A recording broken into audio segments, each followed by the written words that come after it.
বাচ্চাটাকে আমি কি করে বিশ্ববিদ্যালয়ে ভর্তি করব? আমি যখন 3 বেলা ঠিক মতো খেতে পারবো না, তখন আমার বাচ্চাটাকে আমি কি করে একটা ভালো কলেজে রংপুরে বা কুড়িগ্রামে ভর্তি করব?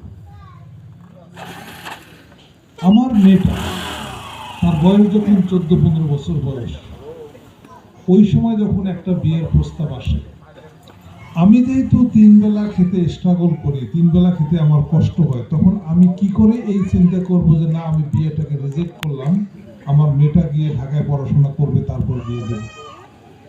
এই দুঃসাহস দেখানোর মতো তো ইচ্ছা থাকলেও বাস্তবতা কিন্তু আমাকে সাপোর্ট করে না।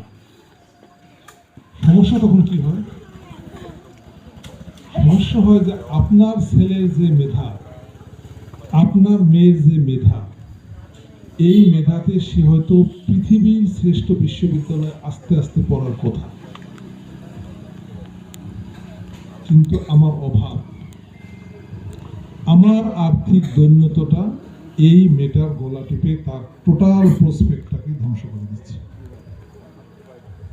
আমার যে ছেলেটা বাংলাদেশের ঢাকা বিশ্ববিদ্যালয়ে